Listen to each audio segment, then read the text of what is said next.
Hey friends, Jim here with Science Talk. Okay, want to discuss with you very uh, troubling headline here that was published on the online publication, The Energy Mix, which includes the Climate News Network. So, what is happening here? Ecosystem loss makes climate impacts worse, raises the risk of the next pandemic. And it looks like a picture of a little pangolin there. Wide-scale destruction of nature is raising the risk of future pandemics and making climate change worse, the heads of the United Nations Biodiversity Office said recently. Their warnings come just before a major global conference on biodiversity loss scheduled in Montreal, where governments are trying to sign a new global agreement to end the loss of biodiversity. Elizabeth Maruma, Executive Secretary of the UN Convention on Biological Diversity, said it's a critical moment for the world to elevate biodiversity destruction to the same level of concern we have for climate change. Well, they're related. Scientists have been very clear. Our planet is in crisis. It's a major crisis. In Paris in 2015, almost every country in the world agreed to accelerate efforts to reduce greenhouse gas emissions to limit global warming. How's that been working out? Maruma said in Montreal the hope is to get an agreement from most countries to take actions that will end the decline in both species and habitats by the end of this decade and recover much of what has already been lost by 2050. It is estimated that at least 90% of the ecosystems worldwide have been altered to date. Over 1 million species are currently threatened with extinction.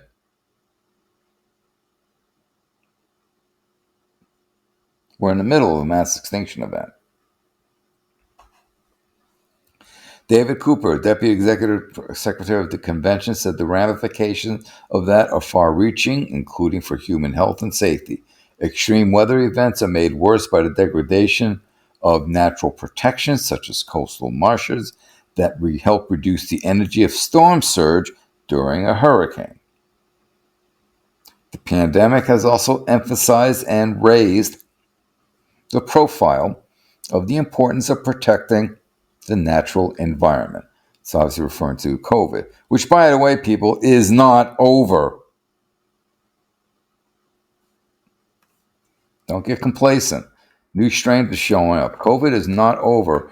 And reading some of the effects of it, you don't want to get that damn virus. You just don't, even if you're fully vaccinated.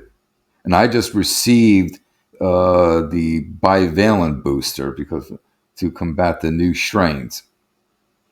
Yeah, you just don't want to get this stuff. It does long-term issues, including your mental cognition uh, and other effects.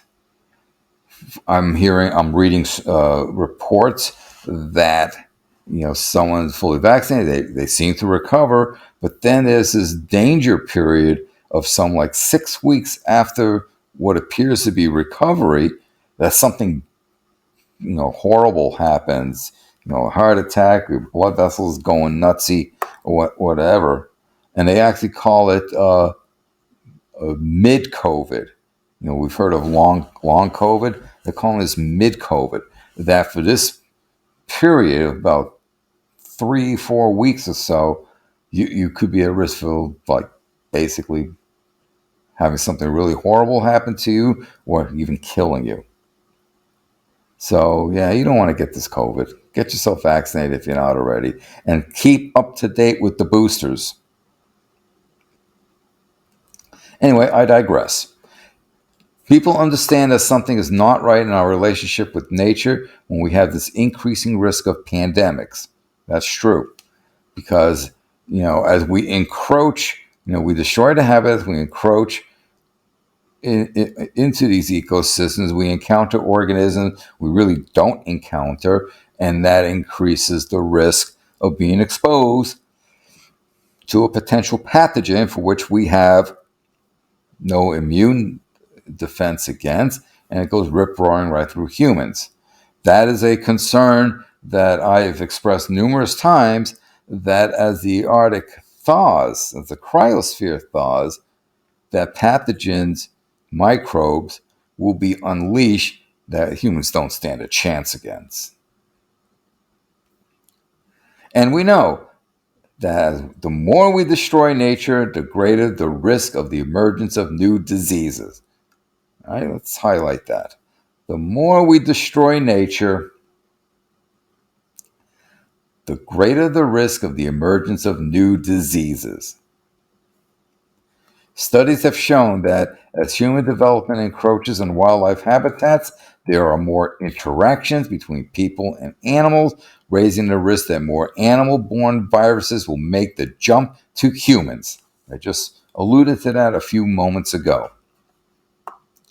Cooper said he believes the world population is finally ready to do something about the loss of habitats. Well, hello? Don't mention the big elephant in the room, overpopulation. As we keep adding more and more people, well, we just officially crossed 8 billion. We keep adding more and more people. Well, more and more people are going to need land to live and create food. You know what that means? That means you destroy habitats. Overpopulation, like everything else, is really at the root of all the issues. This is the moment, perhaps, that nature, biodiversity is put on the same footing as climate change in the policy area, probably catching up with public opinion in many respects. Canada's Environment Minister, Stephen Guilbeault, currently in Egypt for the COP27 agreement, agrees. Well, okay. I think for a long time, nature protection didn't get the attention it needed. I really think this is changing, and I think we will have very concrete proof of that in Montreal in just a few weeks. Nearly 2 dozen targets for the draft biodiversity agreement are on the negotiating table for the Montreal conference. They include protecting 30% of the world's land from development by 2030 and cutting in half the establishment of invasive species. Others include reducing the use of pesticides, eliminating plastic pollution, eliminating or reforming government subsidies that harm biodiversity. Well, those need to be identified. That's very ambiguous,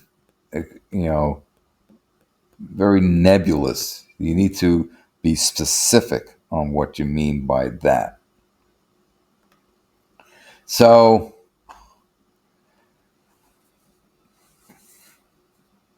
this makes sense. We're causing loss of ecosystem, and that's going to, as humans encroach because of the need for land for housing and uh, producing food, we're going to increase our interactions with organisms that will, you get a virus that makes the jump. Okay, and as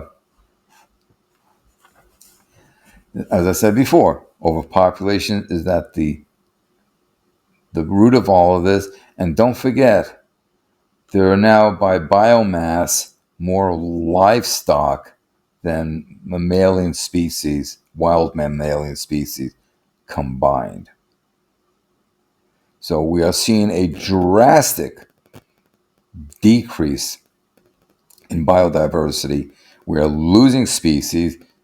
We got a report said here, conservatively, they're talking about, over a million species are currently threatened with extinction. We're not doing very good things to the planet, people.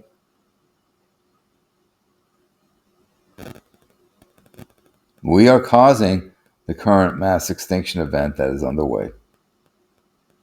and eventually will cause our own extinction.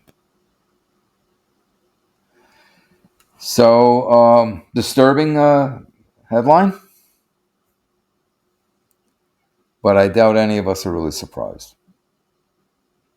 Until next time.